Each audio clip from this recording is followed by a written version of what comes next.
Ouais, bonjour à tous, vous allez bien? Voilà, on va rapprocher l'image. Oula, oula, la matinale.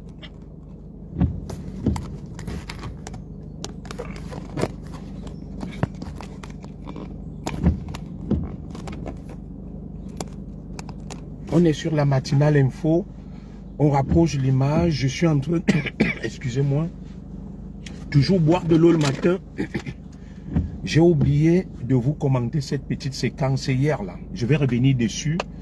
Nous sommes sur la matinale info. Le matin, consommez toujours beaucoup d'eau. Je viens de déposer Madame Zogo, c'est ma journée de récup. Demain, je suis invité avec Madame Zogo à un baptême.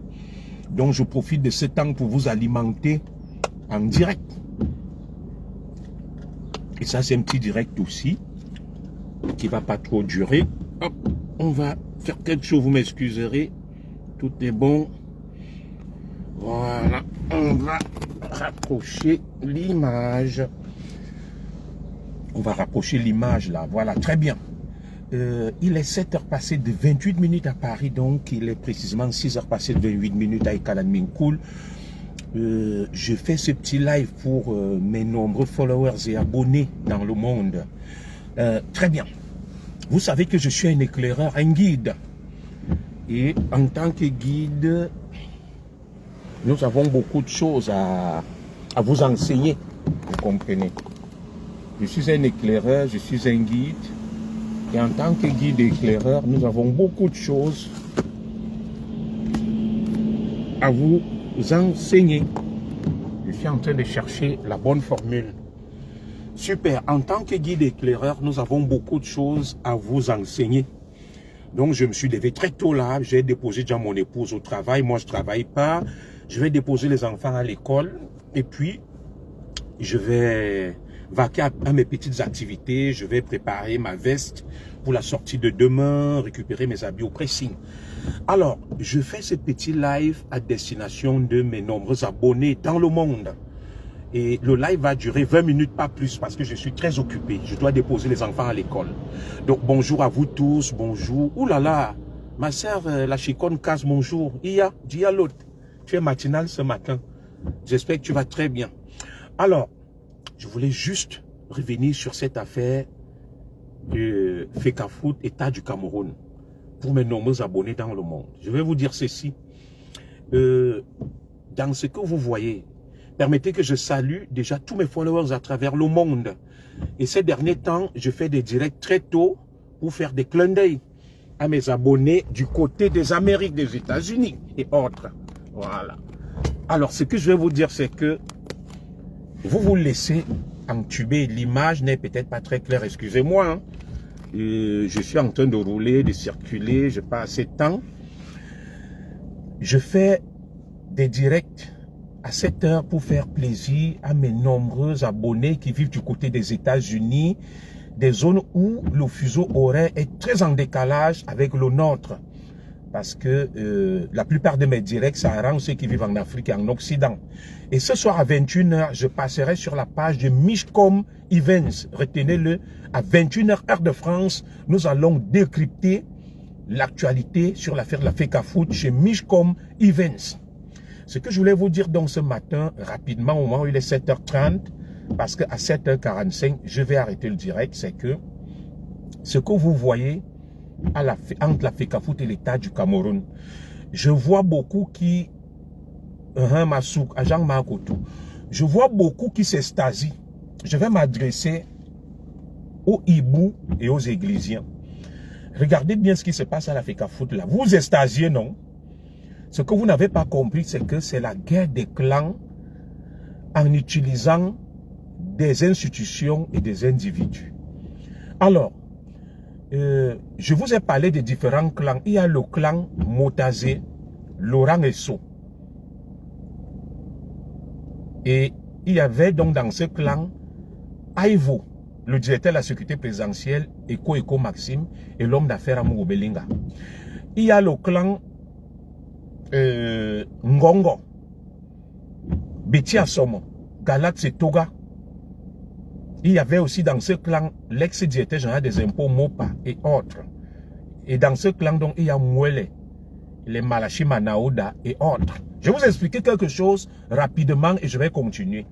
Vous savez, il y a beaucoup de moutons de Panuge qui comprennent rien. Voilà, dans l'autre clan de Motazé, Laurent Esso, il y a Ayolo, le directeur du cabinet civil, Ayolo. Alors, ce qui se passe au niveau de la FECAFOOT que beaucoup n'ont pas compris, il s'est stasi, tel clan a gagné, tel non. Eto est en train de jouer sa carte. C'est un grand monsieur, il est courageux. Mais Eto a été récupéré par un clan, le clan d'Ayolo. Écoutez ça très bien. La guerre à mort que c'est... Bonjour à toi, plus chérie Janine. La guerre à mort dans la matinale, là, la matinale info, que se livrent les clans depuis l'affaire Amogo Belinga. Cette guerre n'est pas finie. Les deux clans, le clan Motazé, Laurent Esso, le général Aivo, Ayolo, contre le clan Ngongo, Beti Asomo, Galat Setoga, Mouele, Malachi et le reste. Il y a quelque chose qui se joue au niveau de la FECAFOOT. Et je tenais à vous dire ça ce matin parce que beaucoup c'est Stasi. Vous voyez, quand on parle de l'affaire de la FECAFOOT, c'est le foot. Qui dans cette affaire vous parle du code électoral, du prix, du carburant, des salaires, du chômage? Personne. Beaucoup c'est Stasi, donc oh, le peuple, la voix du peuple. On a parlé de quel problème là qui concerne le peuple, même en termes de régime foncier. Alors, je vais aller droit au but parce que je n'ai pas assez de temps. Dans ce qui se passe, Eto était du clan de Ngongo, du clan d'Oswald Baboke. Attendez un peu là.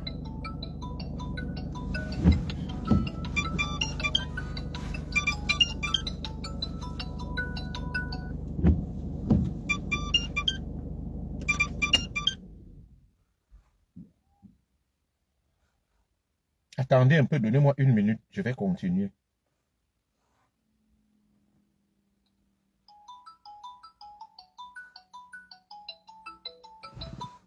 Mais qu'est-ce qui se passe encore? Oui. Non, mais ça va, qu'est-ce qu'il y a?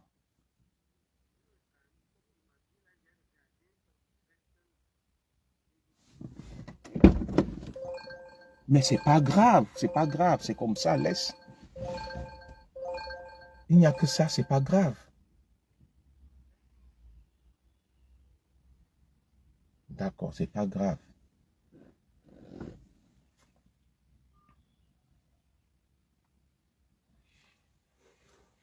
Donc, on va continuer, vous avez compris.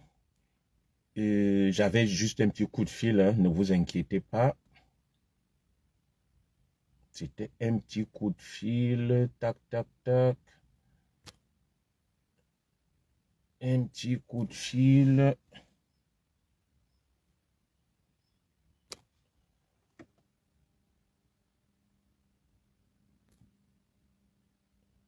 Juste un petit coup de fil, hein. Ne quittez pas, restez connectés et branchez, s'il vous plaît.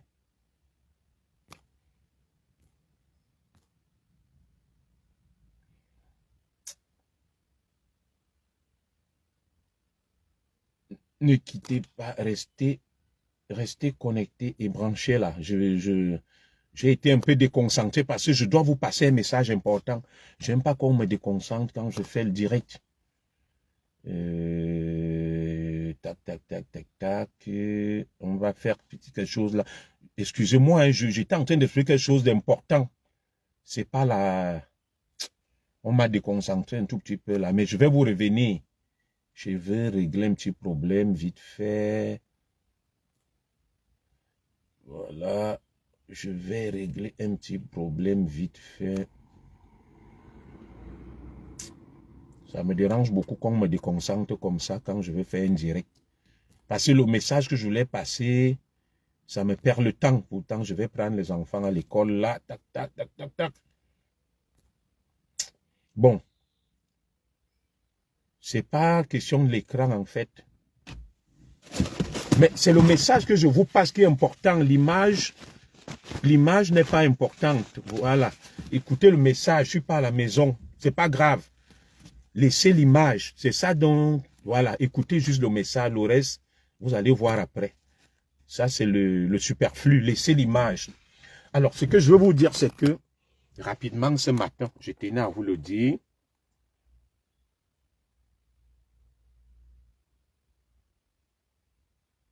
Voilà, les victoires du sport de football en particulier, l'occasion retour à l'état de droit et l'égalité. Moi, je parle de problème Éric Mboulé.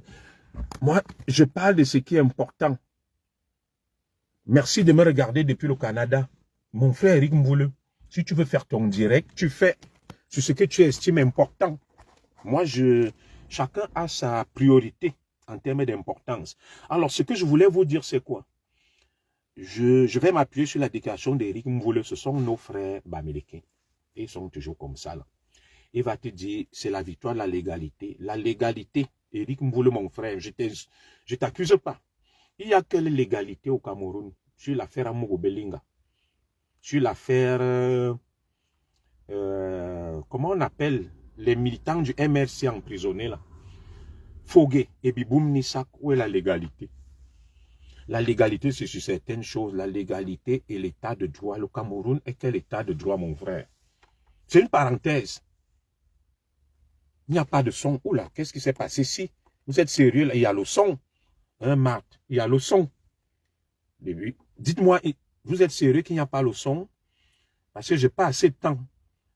Est-ce qu'il n'y a vraiment pas le son là? Dites-moi. Il n'y a pas le son? Non.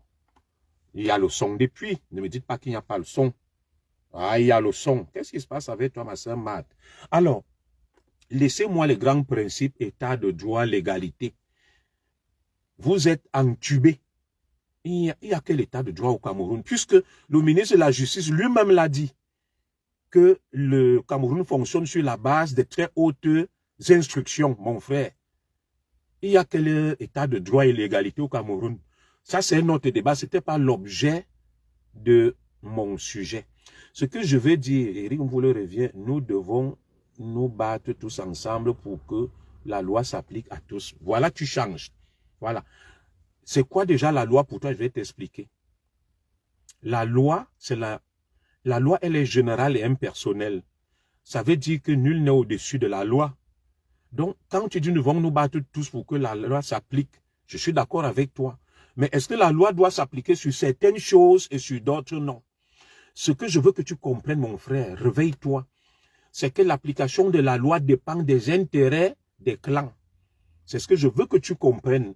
Écoute, je suis un sage, je suis un zigli, je sais de quoi je te parle. La loi ne doit pas s'appliquer selon les intérêts d'un clan. C'est ça que vous ne comprenez pas. Je suis d'accord avec toi que nous devons nous battre pour que la loi s'applique pas pour tous, mais pour tout. Tout avec T. Voilà, parce que déjà la loi ne s'applique pas pour tous. Ta vidéo est floue, ce n'est pas grave. Écoute juste le message. Tant qu'il y a le message, même si elle est floue, le plus important, c'est le message que je délivre. Hein, ma soeur, amie, c'est le message qui vous intéresse. Ce n'est pas la qualité de l'image. Voilà. Ce que je voulais donc dire, c'est que dans ce qui se passe à la FECAFOOT, ce n'est pas par rapport à Eto'o. C'est une continuité de la lutte des clans. Parce que c'est le message que je vais vous délivrer. Je vais partir, je vais vaquer à mes activités. Je m'excuse pour la qualité de l'image. Je n'ai pas le temps. Je n'ai pas le temps. Voilà. Il y a eu une fausse manœuvre. C'est pour ça que l'image est comme ça. Suivez juste le message que je vous délivre. Alors, ce qui se passe, c'est que il y a des clans qui se livrent une guerre à mort. Il y a le clan Laurent Esso, Motazé, Ayolo. Il y a le clan Gongo, Beti Asomo, Galat Setouga. C'est des clans qui ont pris en otage le Cameroun. Et chaque fois qu'il y a un dossier, chacun de ces clans se range derrière une partie pour nuire à l'autre. Éric Mboulé, écoute bien ce que je t'explique là. Un clan se range derrière l'autre pour nuire. Donc quand tu parles de l'état de droit, de la règle du droit, tu es naïf. Donc ce que je voulais vous dire ce matin, c'est que Eto'o était du clan de Ngongo, de Baboke et autres. Et les deux clans s'observent donc et chacun calcule. Dès que l'autre va faire une erreur, ils s'engouffrent dans la brèche, ils coupent les têtes. Alors, vous avez vu l'affaire Bobda. Dans l'affaire Bobda, le nom d'Ayolo est sorti. Le nom du commandant de la GP est sorti.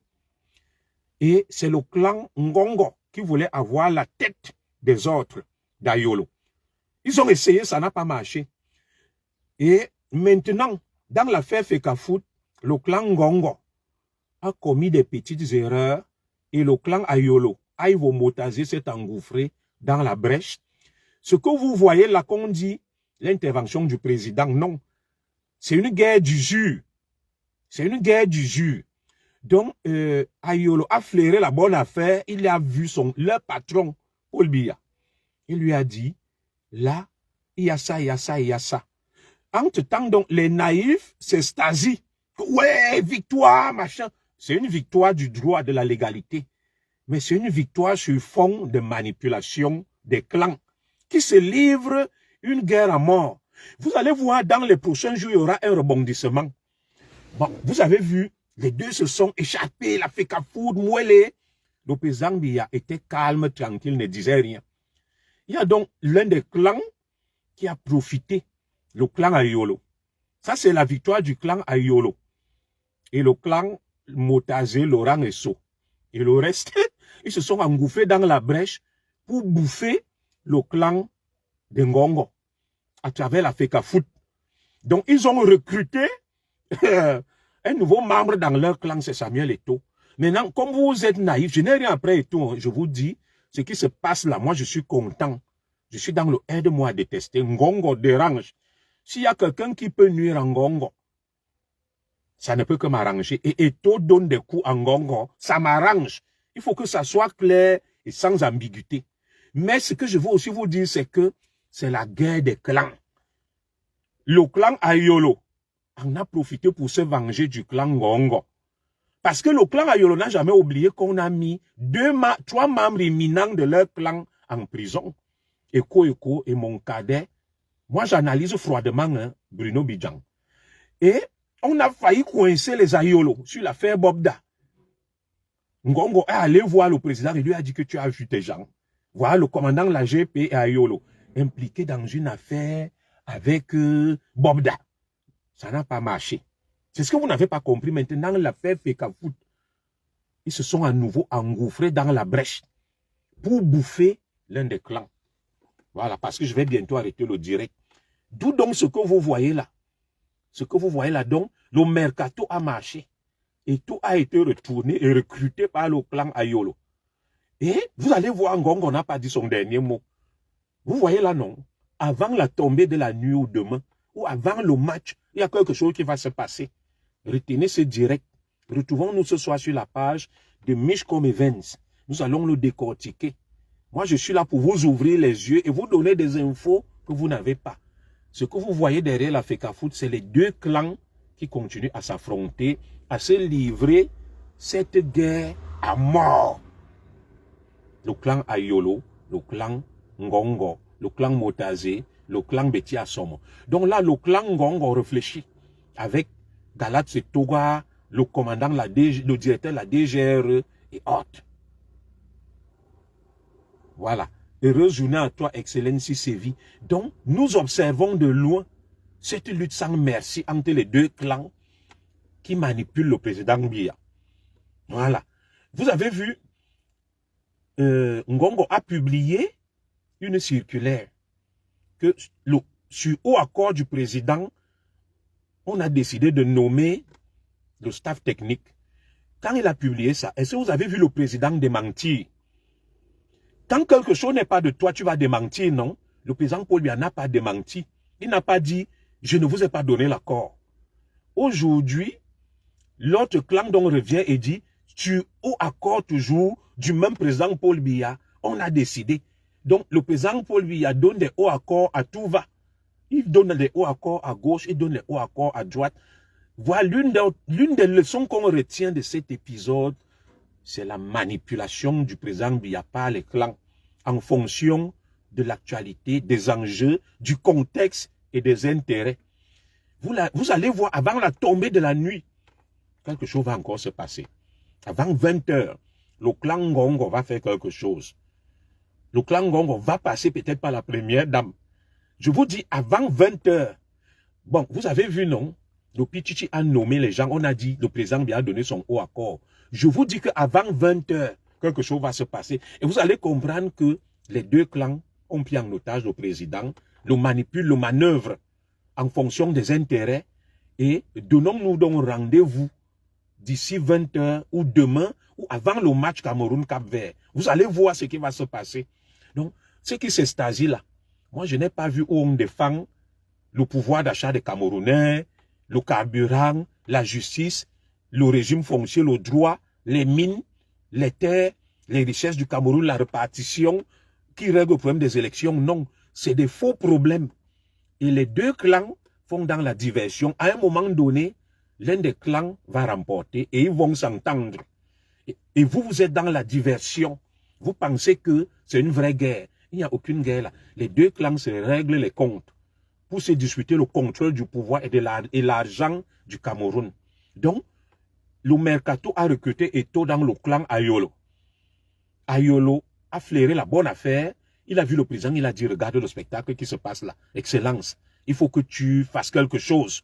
Le président Biya a donné donc des contre-instructions. Puisque je vous le prouve, Ngongo, il y a une lettre de Ngongo qui notifie à moi le haut accord du président Biya pour nommer un staff. Si le président Biya n'était pas d'accord, il allait désavouer ses collaborateurs, puisque cette lettre a circulé sur les réseaux sociaux. Le président Biya n'a rien dit. Ça veut dire que le président Biya est devenu une girouette.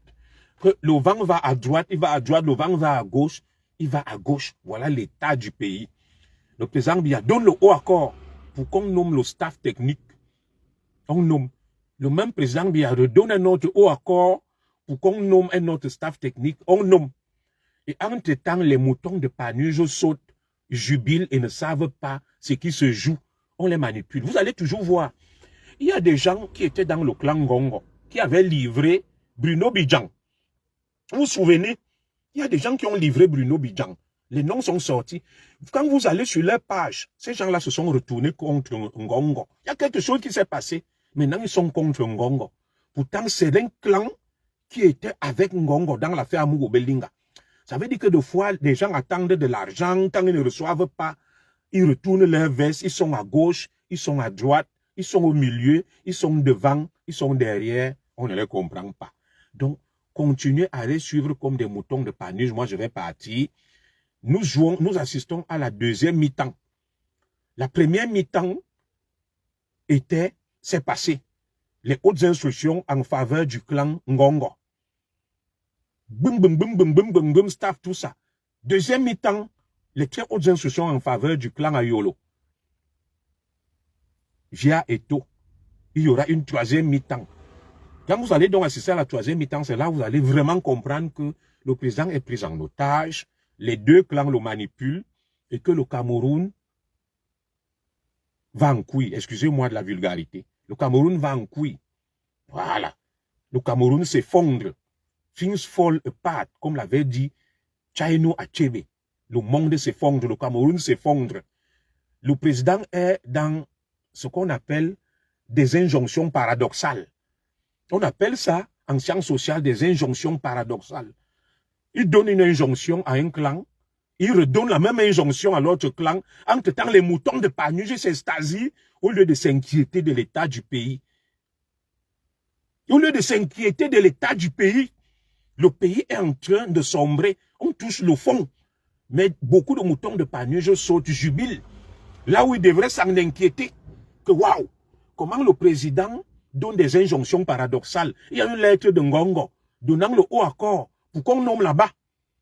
Et le président ne les a pas désavoués, n'a pas dit non, je n'ai pas donné le haut accord, retiré.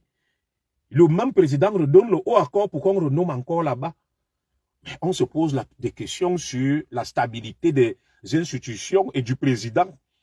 Nous observons ça. Et notre rôle est juste d'analyser, d'attirer l'attention sur le déclin du pays, la descente aux enfers du pays, la chute du pays.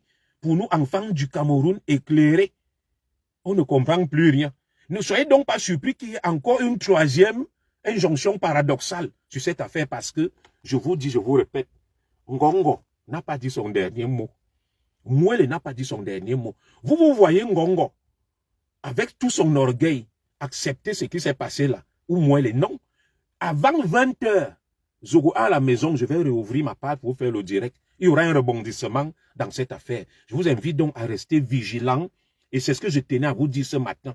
Qu'au moment où vous êtes stagiés comme des moutons de Panurge, les deux clans s'affrontent, manipulent le président Biya, détruisent le pays, mais vous vous jubilez. Aucun problème sérieux du pays n'est abordé. C'est la diversion en fonction de leurs intérêts et pour l'égoïsme, à des fins pouvoiristes. Chaque clan cherche ce qui va affaiblir l'autre. L'affaire Bobda, c'était contre Ayolo et contre le commandant l'AGP, mené par le clan Ngongo. Maintenant, l'affaire Fekafout, boum, ils ont récupéré pour retourner ça contre Ngongo. Ngongo a concocté certainement un autre plan.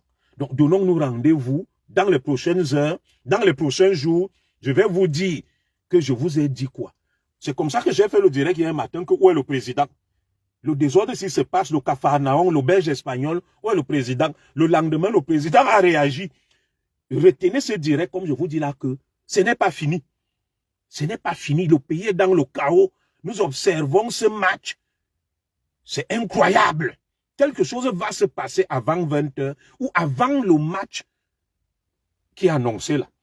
L'un des clans va encore faire quelque chose. Ou alors, il y a un clan qui va s'énerver et va balayer le président Biya. Parce que là, il se joue de lui. C'est une espèce de ping-pong. Il devient leur marionnette. Donc, ceux qui doutent de ce que je dis là, connectez-vous.